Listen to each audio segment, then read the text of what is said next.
Hey guys, do you want to see me make Daren's skin crawl? Watch this. Ready? Mom. No, Mom, my phone was slowing down, so I had to get the new phone. It was okay though. Mom, it's fine. I put it on my credit card and I got points for it. It's not a big deal. I have an old 401k I never rolled over, and I can just take a loan against that 401k and then pay off the credit card. Mom, I bought some Mudeng coin, and when it goes up, I will pay back the 401k, and then the other half I'll give to you to get that annuity. It's fine. You don't even have to pay me back for a while. That's like everything you shouldn't do in one paragraph. Well done, Dan. Well done. Financial confidence for your hip pocket. Money is really just energy. Thanks for checking out It's All Money. Hey, welcome inside the Sonoma Wealth Conference Room on the Sonoma Square. My name is Dano Weir. I'm the marketing director for Sonoma Wealth Advisors. I'm also a podcast host, and I'm joined by our managing principal, Daren Blonski, CFP, AIF. And today we are talking about the ways in which we think about money here at Sonoma Wealth. Because one thing that's very different, I think, about Sonoma Wealth is one of our founders is a psychology major. That's true. I actually am. And people ask me, like, how did you end up doing money, but in psychology? And I said, well, the good news and the bad news for you is most of it's psychology. And that's something that's been, I started here as a client before I worked here, and it was immediately refreshing and different in my experience with Sonoma Wealth is that it's not just about where your money is placed and how it's invested, but it's the way in which you think about the entire process. And when you're one of our clients, which you can be, learn more at sonomawealth.com. When you're one of our clients or when you're in our orbit, you sort of soak it up through osmosis. But if you're just meeting us for the first time today, I wanted to do an episode to try to collect a few of those thoughts. So we have 8 ways that we think about money. And I'll start with maybe the most important. These aren't necessarily a ranked order, but I'll start with one that's very important. Telling your money where to go. Daren, I can't do that. Everybody's telling me what to do with my money. I just have to do what they say, right? Yeah, it's funny because there's lots of internet sites out there and websites that have, I'm trying to say, how do I say this without saying something that's proprietary? One-click buy. I don't know if that's a trademarked phrase at all. But the websites and everything in modern day economy is designed to create velocity of money in our wallet. So what do I mean? Reduce friction. Reduce friction. Make it easy to buy. 1 click, 2 clicks. Just look at your retina, put your palm on the palm reader, and you can spend money. And so there's this concept in investing called money velocity, right? And so money velocity is simply measured by how fast money comes in your accounts and out of your accounts. And one of the tricks to becoming wealthy is learning to create a higher inflow than outflow. It's really not rocket science, but a lot of people get it wrong. And so teaching and creating systems to slow the velocity of money down. Part of that is telling your money where to go because you're getting control of the velocity of money. If you can slow the velocity down, then you can build up over time more money, and that's how you become wealthy. And so lots of entrepreneurs, etc., the reason they become wealthy is because they found a way to increase the velocity of inflow even when they're not working. And that's such a key concept. I mean, put simply, and you've heard this a million times, it's an old adage, spend less than you make. That's what you're saying, spend less than you make. But specifically with velocity, if you keep that in mind, you'll see someone, maybe they'll get a new job. Maybe they'll be really successful. Maybe you had a sports bet that hit and you finally did that big thing and here comes all the money.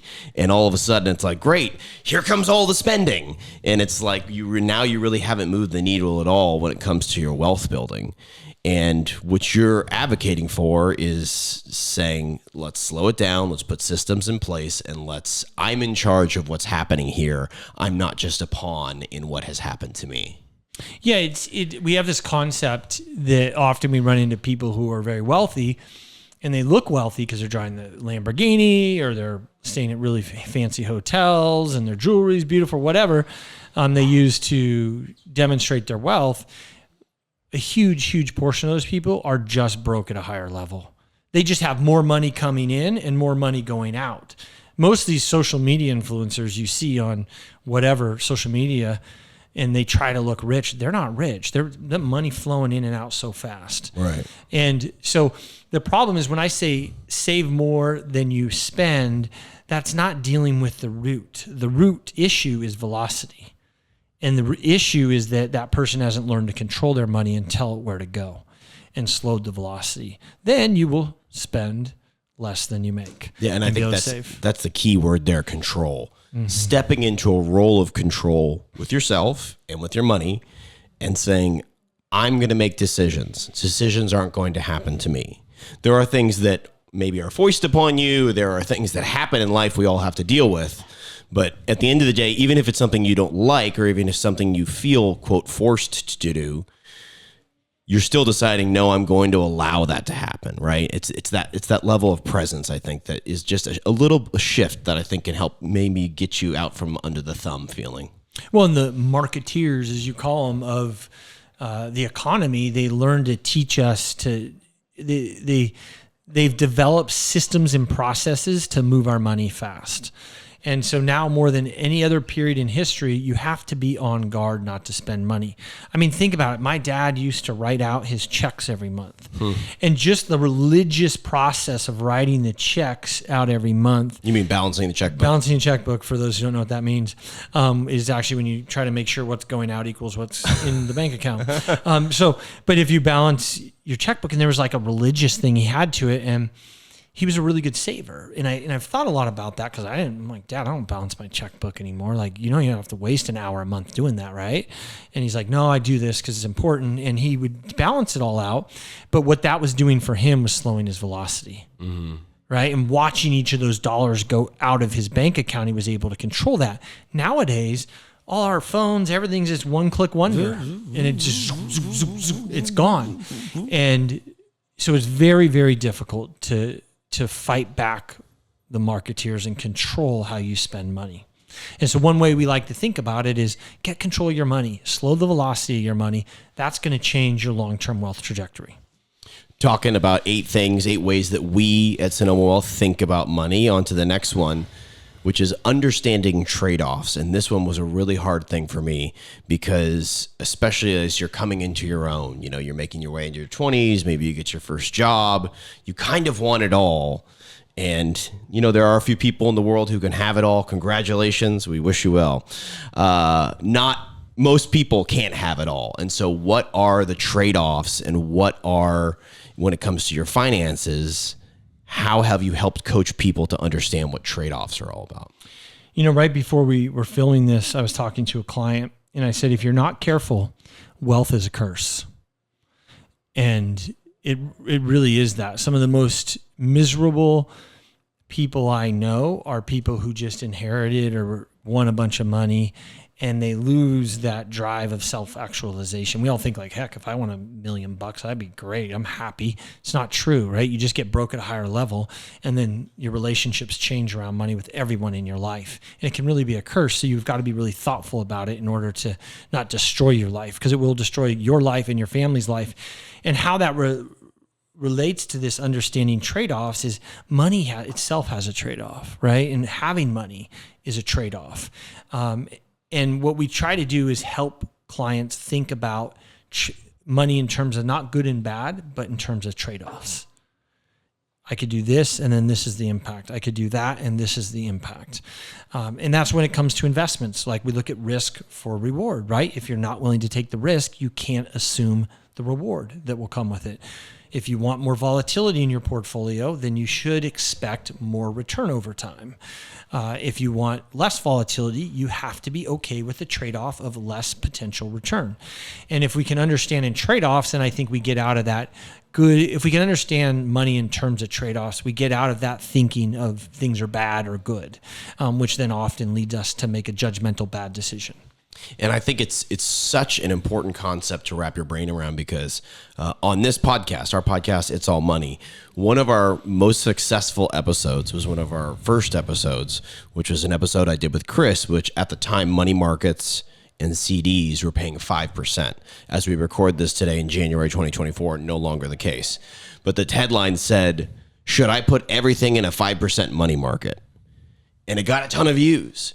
And they didn't tell me specifically, the viewers, but I have to think that people are drawn to those sure things, right? Because it seems like, oh, I want to make the right choice, and I always make right choices, and it's all good, and I keep doing good things, and good things always happen. But in my experience, especially with money, it's more like what you're describing, trade-offs. Oh, I want to make a bunch of money with this investment. Okay, then you have to take a bunch of risk with this investment. Oh, I don't want to lose this investment. Okay, then you can't expect a huge return out of nowhere. And it's understanding those toss-ups that for me helped kind of wrap my brain around it. Because if there was a massive return for no risk, then everyone would do that. You're not special. Everyone would do that. That's right. There has to be trade-offs. Otherwise, this wouldn't work. The whole system wouldn't work. That's right. I love the phrase that the only thing certain is uncertainty. And you have to accept that it's all uncertain. And anyone who, our brains, if you think about it from a psychological perspective, cling to change, and they cling to minimizing change in our life. We all like security the way things are. We will even endure great pain just not to create change in our lives. And when you think about what the mind is trying to do, it's trying to find certainty. And when it comes to money, it's trying to find the certain thing. And anytime you see a marketeer selling you some type of financial product wrapped in certainty, you have to know you're paying for that certainty. Mm-hmm. You're paying for that lack of risk in there. Or they're lying. Correct. But we have a rule in our business, no G words, which is guaranteed for those who don't. And there's no guarantee. Nothing is certain. And it's hard, I think, for clients to accept that like, wait, I'm paying you to tell me things are uncertain. I want you to make things certain. No, I operate in the world of probabilities. I can isolate probabilities and help design plans to get you to point A to point B with the highest probable outcome. But there is no guarantee that happens. There's no guarantee we got tomorrow. We just don't know, right? But we can isolate variables, and that's our job, is to operate in probabilities, isolate variables for clients, and help them get from point A to point B. And understanding the trade-offs along the way, that's what's critical. What is paying yourself first? That's the next bullet point here, number 3. So this is related to the first bullet point that we talked about, which was to slow the velocity of money. But what a lot of people do, it's hand to mouth, hand to mouth, hand to mouth their whole life. Then their body breaks and they can't work. Now what? There's no hand to give the mouth. So what do you have to do? Well, you have to save money, right? Some people like to bet on Social Security. People of our age should not be doing that. Right now, I think it's supposed to run out in like 2030 or something like that. Not going to be around for me. There's lots of rules of thumb about how much money you need to save in order to retire. And some would say it's somewhere around 15% of everything you earn in your lifetime, over your lifetime, you need to be saving to retire at the livelihood and standard of living that you're living at when you retire. For investors, it's important to be paying yourself first. So not pay your bills first, not hand to mouth, but take a little bit of money from the hand and put it over here and then feed yourself. And then later on, you can pull that money to feed yourself. Because you can always find more bills, right? You can always, There's always something else to buy. There's always something else to buy. There's always another upgrade to make. There's always. And it can be extremely difficult. And again, we would all love to have the money that falls from the sky and not have to worry about it. But there are some of us that have to put the nose to the grindstone. And this is a process in which, if you're looking to retire, if you're looking to achieve that goal, it is possible. But it is about, making hard decisions. And it is about that strength to be able to set it aside for yourself and be able to say, I don't need that, or if I want that, I want to work harder so that I can still pay myself. It's a little payment to yourself in the future, I guess you could say. Yeah, and that's the trade-off, right? Give up a little bit of something now so you can have something in the future. it's a hard negotiation for anybody, right? But if you tend to do that, you'll be happier. A little caveat in working with people over the years, I've noticed is that people who were good savers can't spend it. Even when they're on their deathbed. I can't tell you the number of times I've talked with clients when they're on their deathbed, they're approaching death, something's not going well for them, their bank account is full and there's lots of money there. How we'll say, hey, go spend your money. Because whoever you give your money to, they're going to spend it statistically within 16 months. But it's so interesting to watch the psychology of that person of like, I can't spend that money. I've saved it my whole life. We literally have to give them permission. It's okay. Go spend your money. And I'll never forget Frank. And Frank was a client, and Frank was given 9 months to live, and he had a brain tumor. And Frank had a lot of money saved up. And I said, Frank, you got to spend your money, man. Like, there's no point leaving this for everybody because they're going to spend it for you on their trucks and their cars. He's like, Daren, I've always wanted a Raptor truck. I'm like, good, go buy one. So he pulls up my office one day in this beautiful Raptor truck, this old guy driving a Raptor. It was hilarious, but he's such a good man. But so the point is like there does come a point in your life too where you've got to switch and start spending that money. But the good savers that always paid themselves first, they struggle to spend it at the end.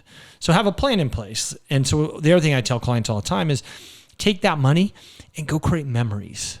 Like the things we have go to the dump, but the memories we have, we take forever. So spend your money on creating memories with people you love. Like that's the most important thing you can do with your money. Grandma, take all your kids on vacation. They'll never forget it. Do the thing. Yeah, do that thing. Yeah, because it's very easy to wake up and clean the house and do the laundry. That's right. I say it's very easy, but I mean, it's to do your routine. Yes, but it's very hard to say no. We saw it in the movie. Somehow they made it happen in the movie. We're going to do it in real life too. We can do this. Let's get on the group thread. Let's do this. Text this. Set this up. I love this phrase because the word archaic in and of itself is archaic, and I love that. Archaic mental models. And this is something I'm truly passionate about because speaking to what you're just talking about, both saving and spending, archaic mental models is almost the same thing, which is clinging to old ideas because this is the way we've always done it. I've always worked with X. My family is the type of family that always buys Y. We have always done it this way. I don't know why. I haven't looked at it recently. Those types of ideas, archaic mental models, can be holding you back. And just it feels like it's every other personal success book uses this analogy, so you have to excuse me if you've heard it before. So there was a mom, a daughter, and then the granddaughter were all in a room, and they were cooking in the kitchen or whatever for Thanksgiving. And the granddaughter starts cutting the ham in a square. And then she gives the square ham to the grandma, who then puts it in the oven. And she looks at the square ham and she goes, Grandma, Mom, why do we cut the ham in a square? And they look at her and they go, oh, that's just because the old oven, we had to cut it in a square so it could fit that way.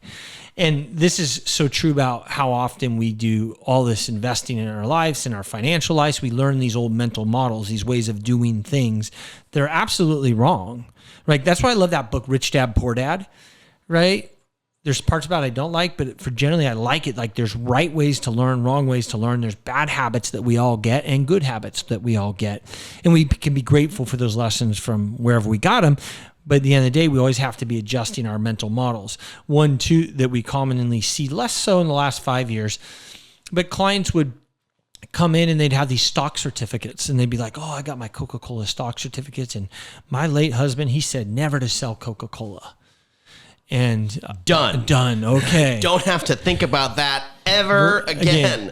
And it's in paper form. And I'm like, look, let's make this online in case there's a fire and that certificate burns and you don't have it anymore. Or the company's not accepting them anymore. Or has that not happened? That won't generally happen. Something was weird with it though, where it was like it's a pain to get them processed. Or It is. It's not.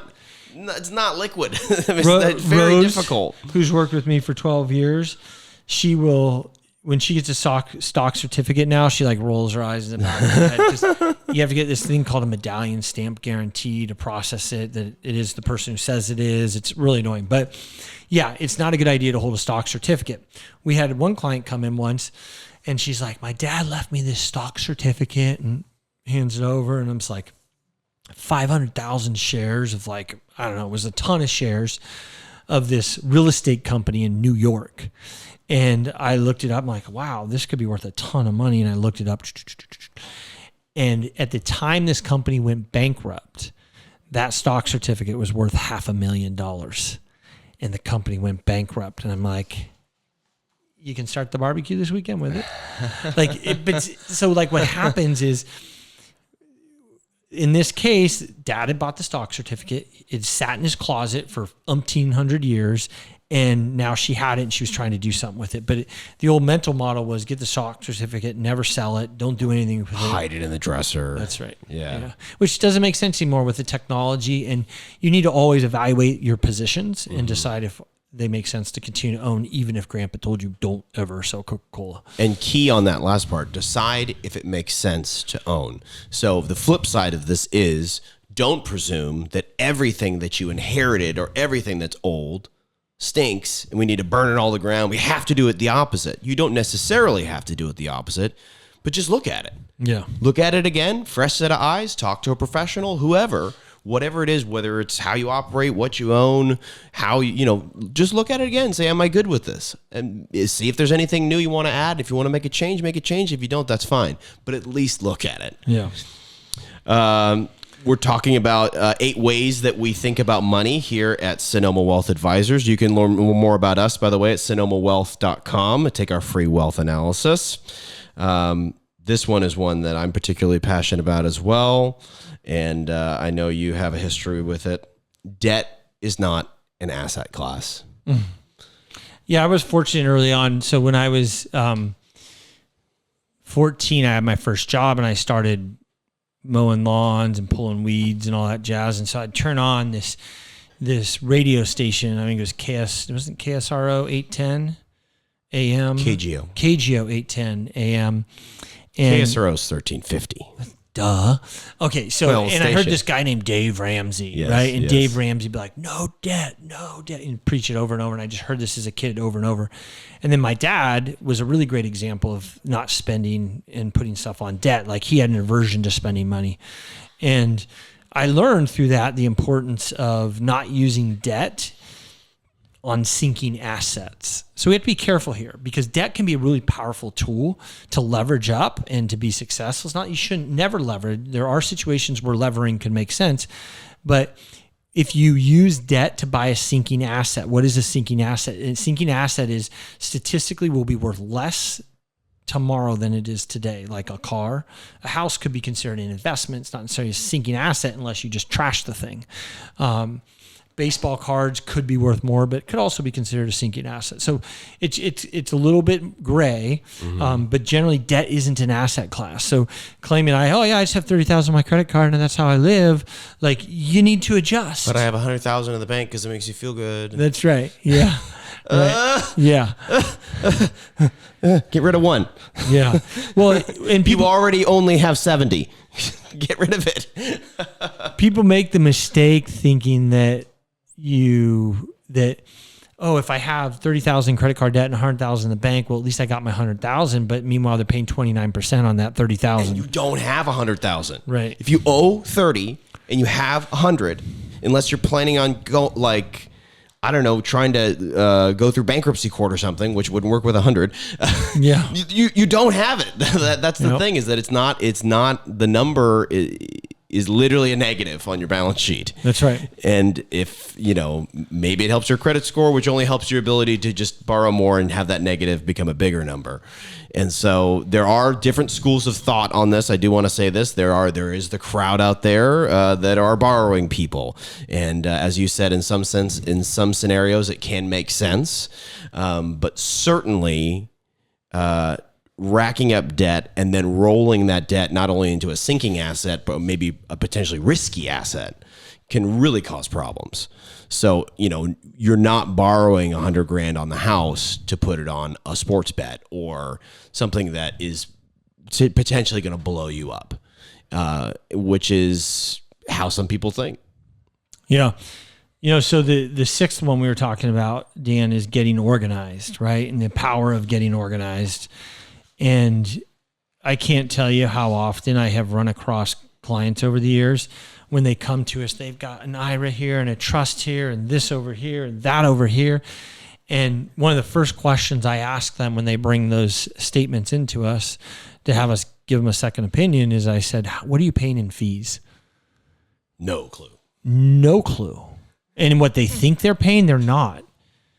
Because there's zero way you can be confident that those fees are actually what you're paying in a brokered world, that the majority of investment advisors are brokers, and where they literally design the systems to hide it from the consumer. So getting organized, knowing what you own, where you own it, how you own it, what you're paying, what your fees are, what your overall strategy is and allocation. Because if I ask fees, and the next question I ask is, what's your allocation stocks to bonds? I don't know what you're talking about. And there's no way they can own. And do you have any overlapping stocks? I don't know. And the only way you can know those things is if you're organized. So what we do is we help get people organized first. And that's one of the most important things we can do with our finances is get organized. And staying organized, it's an actual duty and a job. So a lot of people say, hey, I can manage my own money. They absolutely can, but it's a choice because it's not something it's something you have to attend to. It doesn't attend to itself.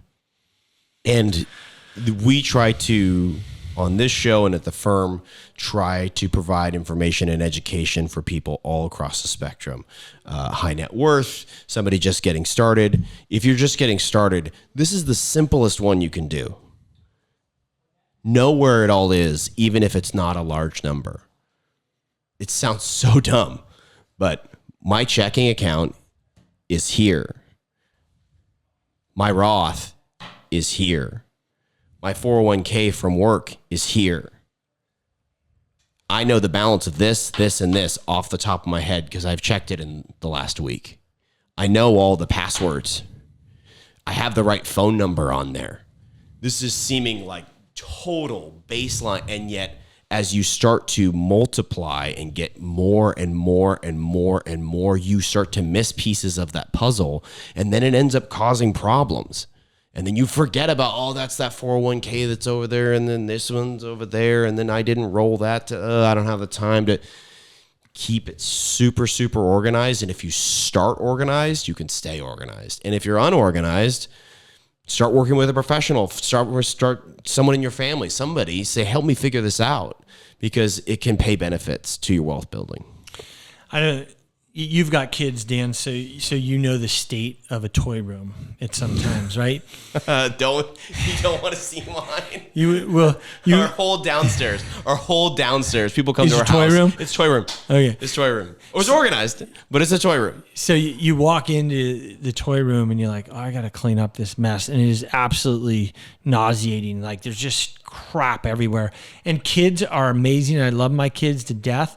But they find the way to make the biggest messes out of nothing. Like it's how they can just take a box and completely strew it across the room, blow it up, put this there and that there. And it's almost beautiful to see. You can like reverse engineer like the crime scene of like, okay, that's where this piece of this toy set crossed over into this different toy set. That's and right. then that got on top of it. And it's like this imaginary game had this part. And then, this character became part of this imaginary game. Anyway, I love it, but when I'm going to clean it up, I have to play a mental game with myself because it's too overwhelming to look at all together. It's like, where do I even start with this mess?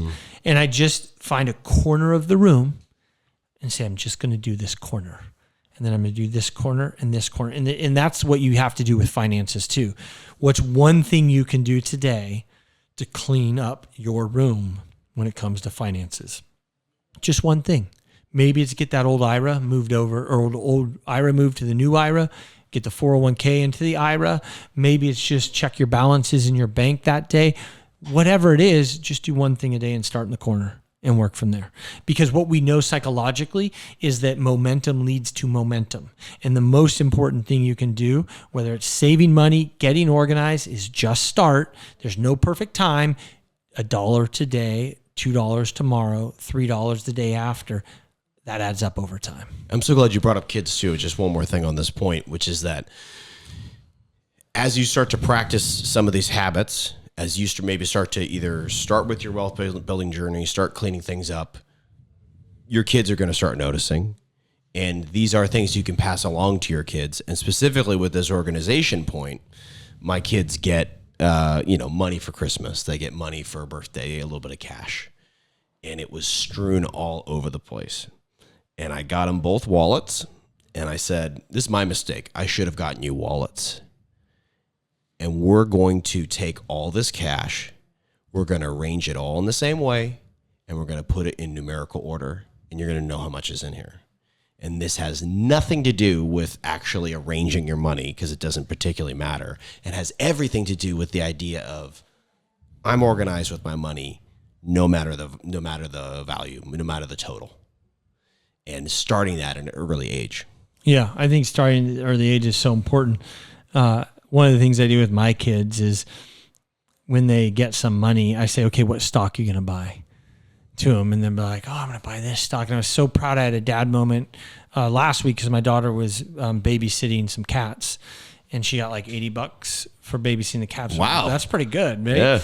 And she's like, Dad, I'm not going to spend this money. I want to invest it so I make more. And I was like, whoa, check you out. And like, that's what you want, right? And you get there and like, she's thinking about that. And like, I don't want to spend this because I can make more money with it. And what she's doing, and she's done a really good job of our next point, which is the emotional intelligence for needs versus wants, realizing that she doesn't need to take that money and spend it just because she has a want for something, right? But her want is to sacrifice some things now so that she can have more later. And having that emotional intelligence between needs and wants is so critical. And developing that muscle, because it is a muscle at an early age, is critical. How do you help them understand what a need is and what a want is, and delineating that line, because it's super gray. Emotional intelligence is very difficult, and it might be something you need to invest in. It could be something you could learn in talk therapy, right? It could be something that you learn in getting to know yourself, whether it's meditation or exercise or whatever it is. When you can understand why you're feeling a certain way or why something makes you feel a certain way, it can change the hold that it has on you, and it can change your relationship with it. And that is such a key component when it comes to your money, because the whole point of this conversation is about stepping into the power role with your money, regardless of where you're at on the spectrum. If you're always beholden to, oh, I'm a 49ers fan, I have to buy these tickets, right? And you just feel like cursed to buy these tickets, and they just keep missing the playoffs. No, whatever it is, but at some point, Dan, you just have to accept failure when it comes to 49ers. But it could be anything. Everybody has that one thing. It's their Achilles heel. It's their, that thing that they feel, that is they're going to give into every time. If you can't have your emotional intelligence around it, then you're always going to lose to it. And then that, just causes a cascade effect. So it can be maybe the most difficult, but it can, I think, have some of the biggest emotional and maybe wealth dividends. It's like me and Jelly Bellies. So Fairfield, Milkshakes. California. Milkshakes. I'm Jelly Bellies. You give me a bowl of Jelly Bellies, I will overeat that entire bowl of Jelly Bellies.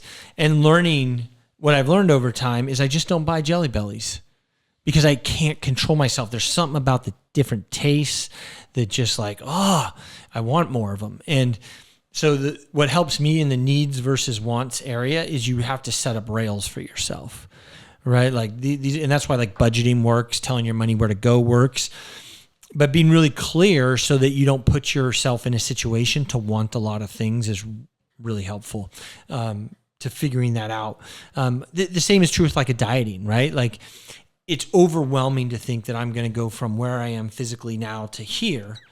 But if I just say, I don't know how I'm ever going to become a marathon runner, but I'm going to run a mile today. And it's the same thing with needs versus wants. Just make one money decision this week, today, where you can say, yeah, that's a want. It's not a need, and don't buy it. And you develop that muscle over time. It's going to help you out financially over the years. And if you can really flip it, this is just a personal opinion. This is not based on data. When you give into a need, there's almost a guilt.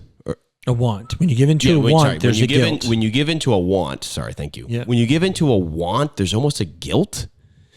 You know, like, you shouldn't have done it, but I did it. And I guess there's it's almost like a burnout after, versus if you really feel like you've got that muscle built up and you allowed this to happen and it's within your means, then it just feels different and just feels ultimately more satisfying, I think.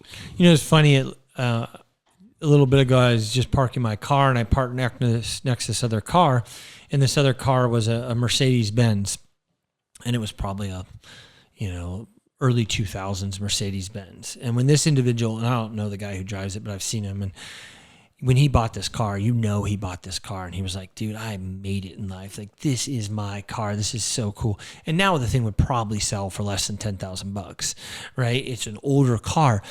And I thought to myself, I wonder how often, because I know who this real estate agent is, and I'm pretty sure he's pretty successful. And I said to myself, I wonder how often he has a debate in his mind. Like, this car works perfectly fine. It drives him from point A to point B. He probably works just here in Sonoma 99% of the time. He doesn't have to drive far to sell his real estate, etc. And how often does he debate in his mind, I deserve a better car. I should have a better car. But this car works perfectly fine, A to B. And I was just like playing this whole game in my head. Like, I wonder what the psychology of him thinking about that is. Mm-hmm. And then at what point do you say, I want the Ford Raptor? Right. And is that on your deathbed? Yeah. Or is it like, I deserve this? One thing I like to do is I identify wants I want, and then I set up rewards with the wants. Right? So I have a green thumb. I love doing plants. I always have since I was a little kid. And when we achieved a certain milestone to manage $1 billion at this firm, my want for myself was a greenhouse. So I built this beautiful greenhouse, and it's amazing. And I love it. It gives me joy. And I would generally say I'm a pretty frugal guy. But when we hit that mark, I'm like, I want that want. So wants are meant to be rewards, and needs are meant to just serve your day-to-day life. So for me, I say, okay, here's my want. When we hit that demarcation line, I'm buying that want. And you grow tomatoes in there. I've got 2 types of carrots, 2 types of peas right now. I've got bok choy. I've got a whole stir fry, garlic. I got it all, man. I grow all these stuff I love eating. That's awesome. Yeah. All right, last one, and this is all you. This is one I've only learned recently since I've worked here at the firm. What is barbell thinking? It's actually probably one of the most common behavioral finance mistakes people make. And the way to think about it is really safe and really risky.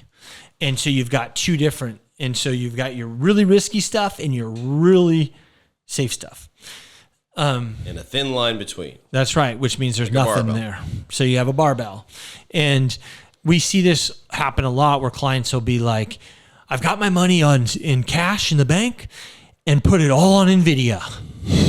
That's barbell thinking. Which has, I think 7 of the top 10 biggest market swings, single day swings ever, right? Well, Monday, so we're filming on, what's the date today? It is the 29th. Monday of this week, NVIDIA lost the single most market cap in history on one day. Was it 450 billion? I think it was 500 billion, but don't quote me on that. But just an insane amount of money in one day. And that tells you how much of a balloon. What's the date? It's the 29th today. January 29th, 2025. That's right. So we are in a massive AI bubble right now. And there was some new data that came out called DeepSeek that then that data came out, and then all of a sudden NVIDIA wasn't worth what it was worth, because actually you don't need all the chips that NVIDIA says you do to do AI. So it could be a Sputnik moment too, because it kind of said, well, maybe China has more going on with AI than the US. And so there's this freak out moment. Anyway, long story. We could do a whole episode on that one. But barbell thinking is taking high risk with a chunk of money and then having no risk with the rest of the money and missing the entire middle of the risk curve that we have. So what we try to do is coach people to say, look, you need some no risk, some light risk, little risk, more risk, a lot of risk, and you have a well-diversified portfolio. In fact, the only way you really can tell behaviorally if you have a diversified portfolio, if you don't have something in your portfolio you hate, you're not diversified. And that's really hard for people to understand, that like I have to have something in my portfolio that hasn't been doing very good. Because when all that other stuff's doing good, that thing's not doing good. And when all those things aren't doing good, that thing will be doing good. So what's some stuff that would be in the middle? So you're saying cash would be not no risk. In prior episodes, we defined cash actually has its own risk, inflation risk and other things, opportunity risk. And then a single stock, single equity or crypto or something like that might be like more high risk. What would be something in the middle? So like a dividend paying stock, like a Johnson & Johnson, a Procter & Gamble, where these companies have been around forever. They're old as dirt. They pay a big dividend. That's going to be a less risky stock. Or you could look at like a muni bond, for example, that's the debt on a city, and take like a city like Irvine where there's tons of money. It's actually, they don't want muni bonds because it's a corporate city, but bad example. But like the chances of New York City going bankrupt are pretty low. So a muni bond for New York City versus like don't hate me if you're in Vallejo, but like a muni bond in Vallejo, there's probably more risk on the muni bond side because that town could go bankrupt. In fact, Stockton went bankrupt in 2008, or a Puerto Rican bond, the Puerto Rico bonds went bankrupt. So depending on the tax base behind the bonds, there's more security in it. So you're buying stuff through the middle of that risk curve. And that can look in a lot of different ways, and that's where a financial professional comes in to help you. So let's run through them again in reverse order. Barbell thinking, which is diversifying your investments. Emotional intelligence around needs and wants. Being organized. Debt is not an asset class. Examining archaic mental models. Paying yourself first. Understanding trade-offs. And telling your money where to go are 8 ways that we think about money here at Sonoma Wealth Advisors. Perhaps this resonated with you. Perhaps this is your first time meeting us, or perhaps you've watched many episodes. You can learn a lot more about the many more ways that we think and work with money and work with you at sonomawealth.com. We offer a free wealth analysis.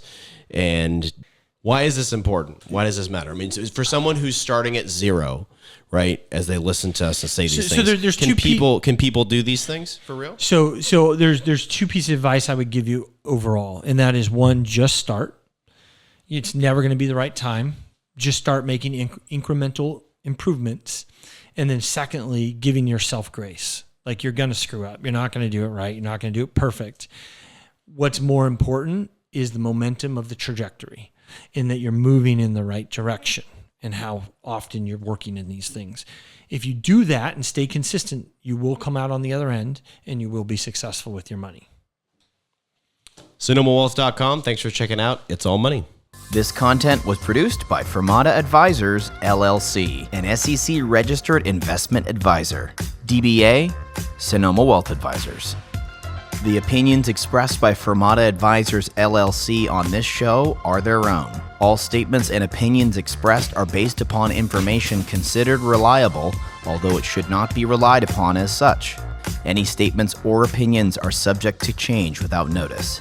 Information presented is for educational purposes only and does not intend to make an offer or solicitation for the sale or purchase of any specific securities, investments, or investment strategies. Investments involve risk and, unless otherwise stated, are not guaranteed. Information expressed does not take into account your specific situation or objectives and is not intended as recommendations appropriate for any individual. Viewers and listeners are encouraged to seek advice from a qualified tax, legal, or investment advisor to determine whether any information presented may be suitable for their specific situation. Past performance is not indicative of future performance.